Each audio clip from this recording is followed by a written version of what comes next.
Okay, today we're going to be covering mammalian, making transgenic mammals and also transgenic plants.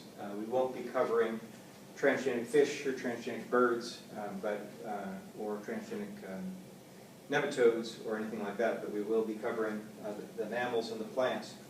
The mammals, because this is really a biomedical studies, even though biology is really a biomedical studies course. And the plants, because there are just so many plants, as I may have mentioned already in class. If you drive on I-35, you know, your cotton, corn, and cotton, maize, and soybeans, 98% genetically modified. And around the world, this is gaining more and more traction. So the biggest places, Argentina and Brazil, and also China is now really coming on board in a major way, India and other places. And the biggest thing with transgenic plants is reduction of pesticide use. That's just gigantic. And so we're talking not small amounts. Like with China, the first year they introduced transgenic cotton, a 50 million pound reduction in pesticides. It's just absolutely gigantic. And China has huge pollution problems. And a lot of things like this happening. For example, another thing is that in Iowa, I talked with my colleague up there, and when we were in, when I was in graduate school at Cornell, the big goal was to have no-till agriculture, where you know, like the way the American Indians did it, you planted something, the crop came up, and then you cut everything down, and then, but you did not plow. And when the Europeans came to America, they plowed the whole thing down. They plowed up all the prairies.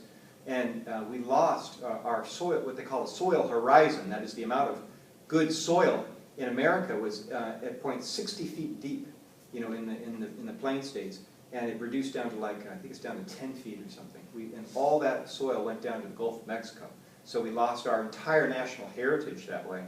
And then the future. And that took, you know, well, 100 million years to get all that soil, and we just lost it in about 100 years.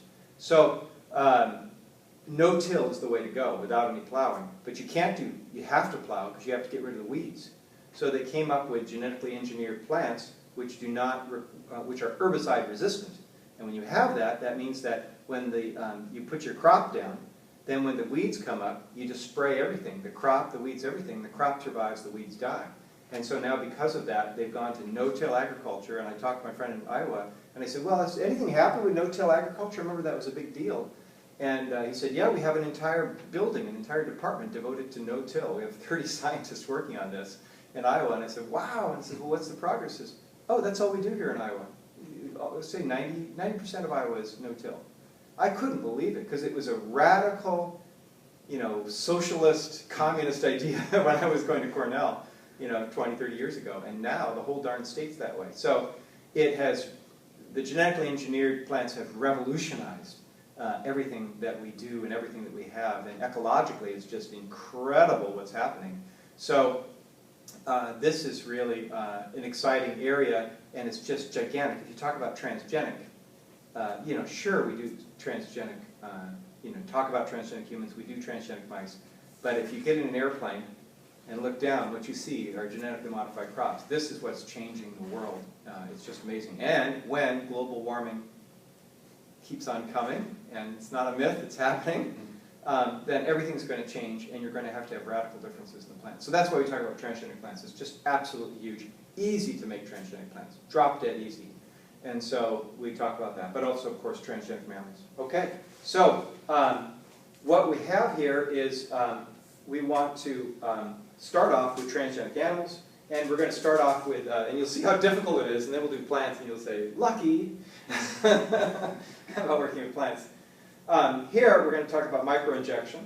And what you do here, just one second, there's someone waiting outside. I'm going to catch you in just a second.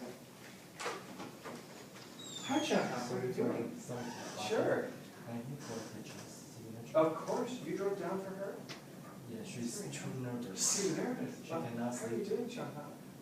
Everything going well? Yeah, I'm going very well. That's, I have to postpone my proposal because Fiona wanted my proposal as a grant. Oh, okay. Come on up here. Come here. Come on. Hey, everybody in Dallas, we've got a visitor here. It's Chung Han. Come on, Chung Han.